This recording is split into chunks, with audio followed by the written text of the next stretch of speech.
దీని మీద ఒక బీజేపీ మాత్రం ఒక స్టాండ్ గా తీసుకున్నట్టు తెలిసింది. ఇప్పుడు మనం ప్రసాదరావు గారు చెప్పినట్టుగా స్టాండ్ ఉండదు సార్.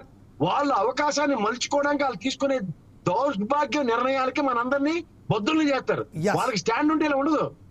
దేశ సార్వభౌమత్వం అంటే దేశంలో నాలుగు పక్కల ఏం జరుగుతున్నాయో అవగాహన ఉంటే ఏ రాష్ట్రానికైనా ఆ రాష్ట్రానికి తగ్గ వెసులుబాట్లు ఇవ్వడం కేంద్ర ప్రభుత్వం యొక్క ప్రాథమిక కర్తవ్యం.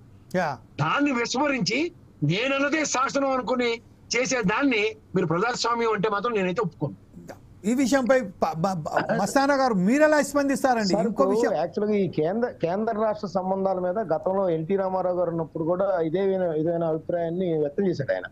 కేంద్రం మా మీద నియంతృత్వం ప్రదర్శించడం ఏంటి, మాకు కూడా ప్రజాస్వామ్యబద్ధంగా మేము కూడా ఎన్నికయ్యాము, మాకు కూడా హక్కులు ఉంటాయి అనేది, అసలు కేంద్రం పెత్తనం ఏంటి అనేది కూడా ఆయన ప్రశ్నించిన పరిస్థితి కూడా ఉంది. సో ప్రసాద్ గారు అన్నట్టు దేశం నలుమూలన అదే రాజ్యాంగం ఏం చెప్పిందంటే దేశం నలుమూల అందరినీ సమానంగా చూడమంది, అన్ని రాష్ట్రాలని ప్రాంతాలని భాషల్ని అన్నింటినీ కూడా. ఇక్కడ అది ఎక్కడ లోపిస్తుంది, దీనిలో బీజేపీ అనుసరిస్తున్న విధానంలో అది ఎక్కడ లోపిస్తున్నట్టు కనిపిస్తా ఉంది.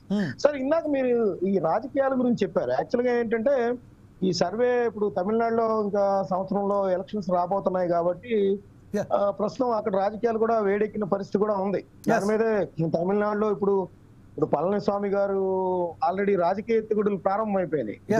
ఈయన ఎప్పుడైతే విజయ్ టీవీకే పెట్టాడో ఆ మహానాడులో ఏమన్నాడంటే, మహానాడులో పెట్టిన విజయ్ గారు పెట్టిన దానిలో ఏమన్నారంటే మేము కూటమికి జట్టు కట్టడానికి కూడా రెడీగా ఉన్నామని చెప్పేసి కూడా ఆయన అనౌన్స్ చేశారు. సరే ఆయన దగ్గర కొత్తగా ఏర్పాటు చేస్తున్నారు కాబట్టి వెంటనే పోలోమని వెళ్ళే పరిస్థితి లేదు. కానీ బట్ మళ్ళీ దానికి విరుద్ధంగా ఇప్పుడు మీరు చెప్పిన ప్రశాంత్ కిషోర్ గారేమో విజయ్ గారు ఒంటరిగా పోటీ చేస్తారు, ఒంటరిగా పోటీ చేసి అధికారంలోకి వచ్చే అవకాశాలు ఉన్నాయని ఆయన క్యాంపెయిన్ స్టార్ట్ చేశారు.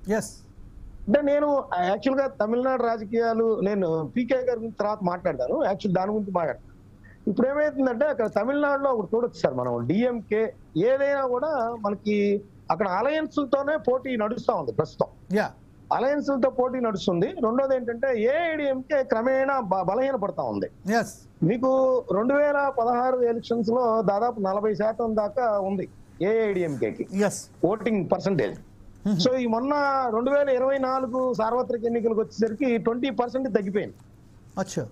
సో జయలలిత మృతి చెందిన తర్వాత అక్కడ నాయకత్వం బలహీనపడటం, చరిష్మా ఉన్న లీడర్ లేకపోవటం, పళనిస్వామి గారి నాయకత్వంలో అంత ఇదిగా ప్రజా వైఫల్యాలు, ఇప్పుడు డిఎంకే ప్రజా వైఫల్యాల మీద సరైన రీతిలో స్పందించలేకపోవటం, ఇవన్నీ కూడా క్రమేణా ఆ పార్టీ బలం తగ్గిపోతూ వస్తుంది.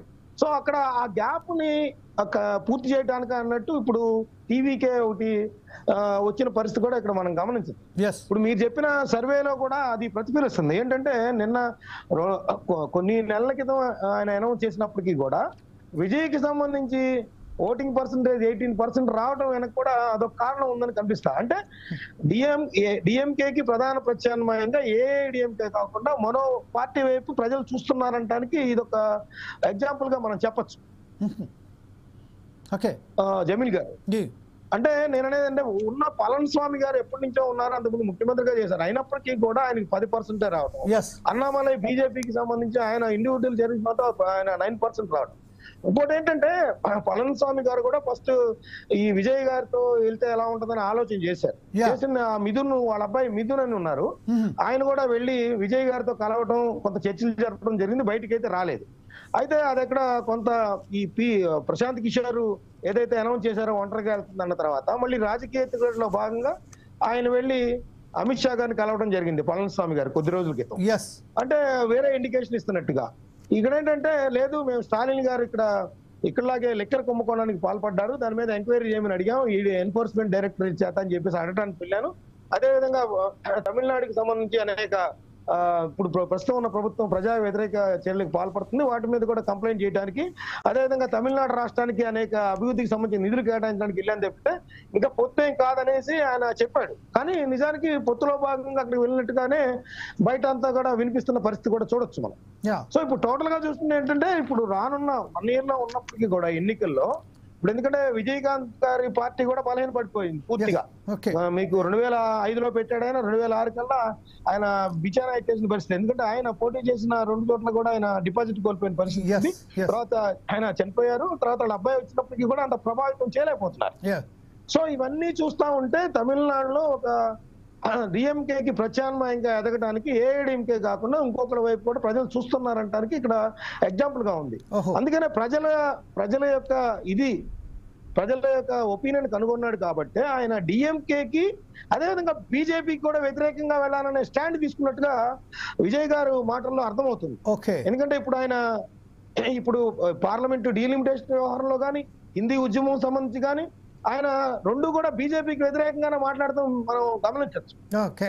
అదేవిధంగా స్టాలిన్ గారు కూడా ఇదంతా గమనించారు. మళ్ళీ ప్రజల వ్యతిరేకత అంతా పోవాలంటే సెంటిమెంట్ రా చేయడానికి ఆయన కూడా హిందీకి సంబంధించి ఉద్యమంలో కానీ డీలిమిటేషన్ అఖిలపక్ష సమావేశం అదంతా పెడతానికి కారణం రాజకీయ ఎత్తుగడే. అదంతా కూడా ఎన్నికల్లో లబ్ధి పొందడానికి, లేదంటే మేము కూడా పోరాటం చేస్తా ఉన్నాం కేంద్ర ప్రభుత్వానికి బీజేపీకి వ్యతిరేకంగా, అక్కడ ద్రవిడ ఉద్యమం రేపడం కావచ్చు, లేకపోతే హిందీకి సంబంధించిన ఉద్యమం గతంలో ఏదైతే చేశారో, ఎందుకంటే మనకి 1930s లో ఒకసారి జరిగింది, 1965 లో ఒకసారి జరిగింది తమిళనాడులో హిందీ వ్యతిరేక ఉద్యమం. సో